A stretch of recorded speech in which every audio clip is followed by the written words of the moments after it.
So why is it necessary that you're coming in to sue her?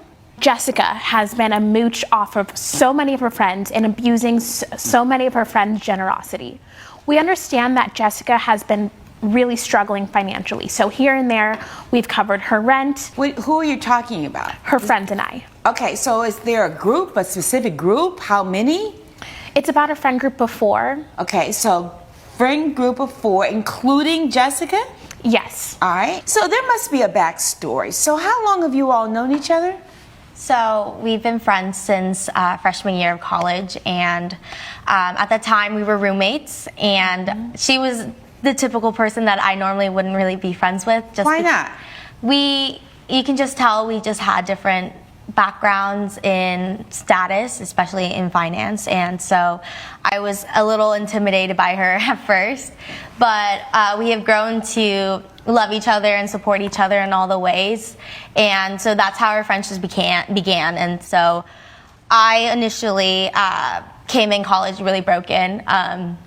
My mom died of cancer at 18, and oh my, I'm so sorry to hear that. Thank you. Sorry, it's okay. And so I had to kind of take on the financial burden to help my widowed dad and to help my 2 siblings who were just in middle school, entering high school. So I was working. I was a full-time student on top of that, working and trying my best to really keep up my end of the family. So the first person who I confided in about my financial struggles was Phoenix, and we really did connect on that. And so we did have that deep interpersonal relationship with each other where I felt like she understood a lot of my financial background and my struggles even after college. And so for her to sue me up here right now is just, I just feel like the rug was just pulled under me, and she knows I don't have the financial bandwidth to be here right now, and so I just kind of feel, I don't know, lost. What was this trip about? Yes, Your Honor. So I was about to turn 25. So about a month ago, one of my good friends came to me and told me, hey, look, I went to Tulum for my birthday. Look at all these beautiful pictures. Look at what I did. Look at this villa I stayed at. And I kind of got the idea that that might be a good idea for my 25th birthday. And they went where? Tulum. And I was like, I need to tell my friends in the group chat about this trip, and we need to make a thing of it. And so we're still talking about the group of 4. The group of 4. All right. So you say, okay, in this group chat, look, I'm turning 25. I think we should go on this trip. And then what happened? Everyone agreed to go. Everyone agreed to go. I would like to interject that I did not completely agree to go. What do you mean you didn't completely agree to go? At the time, I had a good, stable job that was paying well enough for me to afford all her luxurious adventures. Ever since college, she did grow up with wealth, so she in a sense, she flaunted a lot of her wealth and had all these excursions and activities. Your Honor, I never flaunted my wealth. Okay, but I had gotten laid off from that job. Because of inflation and everything, there was a massive layoff, and I immediately, when I knew that I got laid off, I had texted in the chat that I specifically said, I don't know if I can go on this trip anymore. So Did you say I can't go on the trip? I said, I don't know. I don't know. Now, Yes. Why did you say I don't know as opposed to I can't? I didn't want to completely cancel the idea of me being able to go. It's my friend's 25th birthday. But how are you going to pay for it if you just gotten laid off? I was going to find my way. I was going to find, I do nanny and I babysit on the weekends. I thought maybe. Your Honor, yes. A lot of finding your way is relying on the help of her 3 other friends to pay for her. And that's what the trend has shown. So now, that was just what I was getting to, too, that now she says, I don't know. What was your reaction to the message, I don't know if I can afford to go now? Because of the history that we've had with her, I knew that I don't know really means that she's going to come to me with a sob story about what had happened, and she's going to find a way to make us pay for her as she has before. It's happened before. Absolutely. Has this happened before? I don't recall. Oh, you don't recall? No. How I do convenient not to recall at this point. All right, so now we're in the situation. At what point did it become clear that she was not going to go? It became clear that she wasn't going to go when 2 days, I repeat, 2 days before the trip, she gave me a call and said, I can't go. Did you do that 2 days before the trip? Well, the little backstory before that call. Oh, yeah, there must be a backstory. Yes. Okay. So once I had clarified that I didn't know if I could go or not, it wasn't a yes, it wasn't a no. I wanted to find a way, and I never had any conscious thought of my friends paying for me. Everybody offered. Everybody had wanted me to go. So they had initially said that they were going to support me and that they were going to pay for part of my expenses of this trip, that they knew that it was going to be out of my price range. I told them initially I didn't want to go if it was going to be any sort of financial burden on them. I specifically had mentioned that I will not attend this trip. Okay, so how far in advance was that before the 2-day notice? That was about maybe a week or so before. So a week or so before, you said, I don't know if I can pull this off. Yes. And you're saying that the other people, now we're talking about 4 people in this group. Yes, including Phoenix. Including Phoenix. Did all 3 of them say, hey, we're going to pitch in to help you out? Yes. All 3? All 3. Phoenix, what happened? We completely offered to pick up the pieces, as we always do, because we felt bad for her. All right. So then why are you in today in my courtroom suing her for the $2,100? I'm trying to teach her a lesson about being a grown adult. She can't always rely on people to pick up the pieces. Number one, I want to ask a question. I have a lot of questions to ask about this case. My number one question is, what kind of friends bring his or her friend to court over something that is not even supposed to bring them in court in the first place? And again, what happened to friends helping each other? You guys know that this particular lady cannot afford to go on this trip, and she has been saying that she can't afford to go on this trip. What happened? And she didn't force any of you to pay, and she even said it. She didn't want to go if it's going to be a financial burden on you guys. But instead, you guys said, don't worry, come along. We're going to do something. And now you're bringing her to court, telling her that you want to teach her a lesson on how to be a grown adult. That is quite ridiculous to me.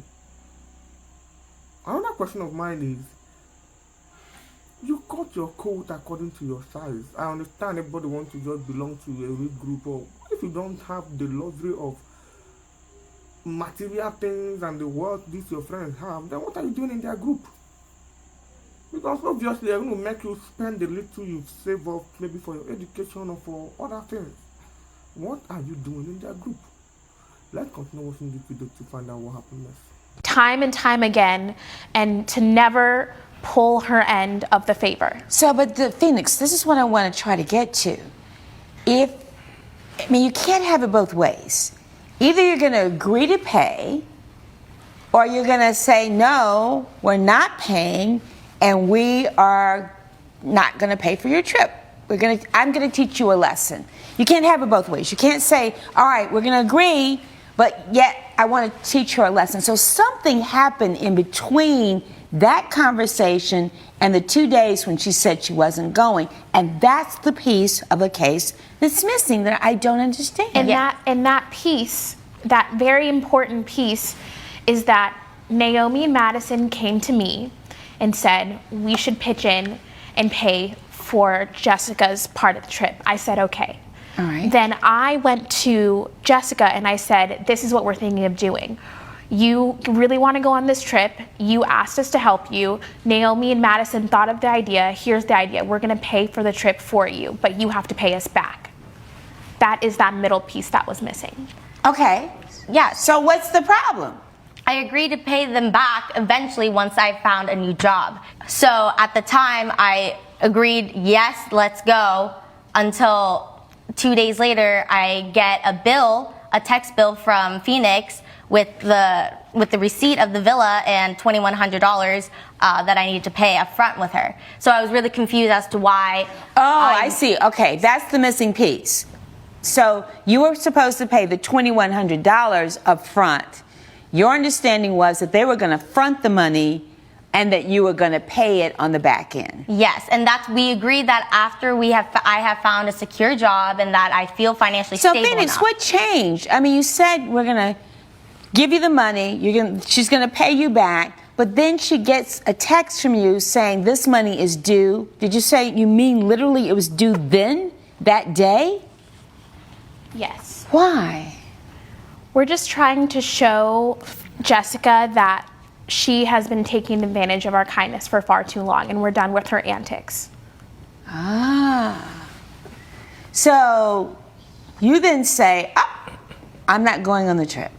So I initially texted Madison what happened, what happened to our deal. It just kind of flew out of the window. And so she basically said, this is you and Phoenix's problem, but basically Phoenix had told Madison and Naomi that they shouldn't pay for my portion because she wanted to teach me a lesson. So I called her, I had a civil conversation with her asking what happened. I don't understand what changed. And basically she lectured me on how I need to be personally responsible for my actions, and that if I wanted to go on this trip, that I needed to find my money, find a way to get there in 2 days, which is far too short of a notice. And you all agreed that she could go and that she would pay you back eventually. I mean, that's what you said to me. And then something changed, and you then said 2 days, right? 2 days before the trip. 2 days before the trip, she called me to tell me that she could not go. But did she call you to tell you she couldn't go because you demanded all of the money up front? No, she just called me to tell me that all of a sudden she couldn't go. That is not true. That is literally what happened. No, I literally called you after I spoke with Madison about how you guys were not going to pay for my trip. I asked you what happened to the deal, and then you proceeded to lecture me about my financial situations, about how I need to get my life together. Because you do. So you ended up not going on the trip? I didn't want to go on a trip where someone's going to belittle me for my financial status. Phoenix, I don't think it's fair at this juncture. I think that the appropriate thing would be, if you didn't want her to go on the trip, should have said, look, you're not going. And to basically agree that she could go on this trip, and her understanding being that she was going to have to pay for it later, I think is reasonable. I do. What I don't think is reasonable is for you to get up right to the edge and say, you know what? I want this money. We're going to teach you a lesson. And if you're going to go on this trip, I want the money right now. Honor, I'd like to provide another example of a time when Jessica was mooching off of us, if you wouldn't mind. So there was a time when we all planned on going to brunch at the Four Seasons Hotel. And we all went to brunch at this hotel that she suggested that we go to, even though when we got there, when the bill came out, she decided to tell us that she doesn't have her debit card on her. That is the kind of friend that she has been this entire time. So why wouldn't I be frustrated with her? I understand. I think that there was an expectation that she would pay you all back at some point, and at the last minute you decided to teach her a lesson. But let this be a lesson to both of you. You know, did you suggest the Four Seasons? What? I loosely did. You loosely did? I had a spreadsheet of all the hotels that we could have gone to, and it was in the options. And so I let them pick. Did you hear yourself? You let them pick. You went to the Four Seasons. They picked, all right? They picked, but you went to the Four Seasons. Did you not go to the Four Seasons? Yes. Did you go to the Four Seasons knowing that you couldn't pay? I knew I could pay. I actually did leave my debit card at home. How soon after you got home did you pay them back? You never paid them back. No, I did. You never paid me back. I paid Madison and Naomi back. I just forgot to pay you. But I'm the person who paid for your bill. You guys split the 3 cards. I covered your bill. This is a problem. This is a problem. You can't live above your means. Even with your friends. You can't. You just can't do it. And I've tried to distance myself, ma'am. I did. But Phoenix kept pulling me back. She keeps doing, every time I would hang out with her, she's like, it's okay, girl. It's fine. I'm trying to be sympathetic to your struggles and your needs. Exactly, but when you see me pull back, when I tell you, I'm sorry, I can't go to brunch, I really don't. I always tell you, there's sometimes I can't go because I can't. You tell me you can't go, but you still show up. Because you force me to. She doesn't force you. You're a grown woman. Stop I've saying never that. forced you to go. Hush. You wanted to be in the crowd. You Yeah. wanted to be, and you wanted to be cool. You wanted No to one be was fly. forcing you to be a certain way. But you can't make me, I just I feel like. never made you do anything. No, I know you never made me do anything. It's just, it's hard to say no. Say no. But that's and also, something that you need to work on by yourself. Enough. You get what I'm saying? Exactly, I You do. get what I'm saying? Yes, ma'am. All right. I'm not going to enter an order for the $2,100. I think there was a little bit of not a little bit, I think there was one deal on the table, and then you pulled it off last minute, didn't give her time to react or even say, let me try to get a payment plan or something going on. But I think it was not really about the money. I don't think you needed the money so much as you wanted to send a lesson. And I wish you both well. If nothing further, we're standing adjourned. Now, I want you all to understand something. We are all adults. You are an adult. Learn to say no. When she keeps saying, you force me, you start getting me pissed off. I'm telling you honestly, because she didn't force you.